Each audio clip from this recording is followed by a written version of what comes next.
Isang 14-wheeler truck at 7 iba pang sasakyan nagkarambola sa Quezon City.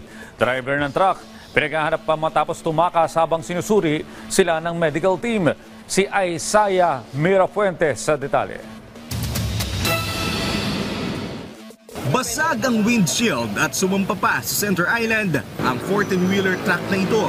Ito ang sasakyang Celarin sa karambola ng 7 iba pang sasakyan sa kahabaan ng Mindanao Avenue, Quezon City, pasado alas 8 kagabi. Kasama rito ang 2 AUV, 2 elf truck, van, armored vehicle at oil tanker ang mga nadamay sa aksidente. Ang dahilan ng aksidente, pumalyang preno. Sa kwento ng bayaw ng driver ng truck na siya ring pahinante nito, hindi gaanong mabilis ang takbo nila. Nagulat na lang daw siya nang biglang bumusinan ng sunod-sunod ang driver. Buti na lang po, nakatalon ako. Kung di po ako nakatalon, kasama po akong na-UV ron. Kasi po, yung pong gabi kong pinaka nabangga.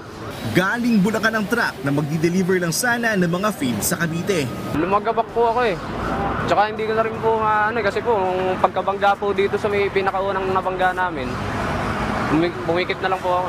Akala ko po, mamamatay na ako Dahil sa aksidente, nagkagalo sa katawan ng pahinante. Maliban sa kanya, may 3 iba pang sakay ng mga nabanggang sasakyan ang sugatan. Kaagad naman silang dinala sa ospital. Yung nangyari kasi doon lang ako sa kaliwa, going left to Congressional.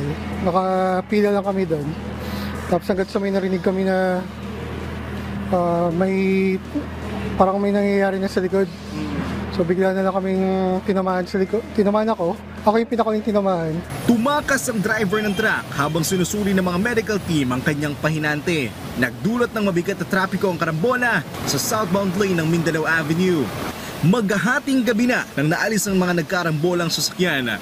Tinutugis ng umiskapong driver na posibleng maharap sa patong-patong na kaso. Isaiah Mirafuentes para sa Pambansang TV sa Bagong Pilipinas.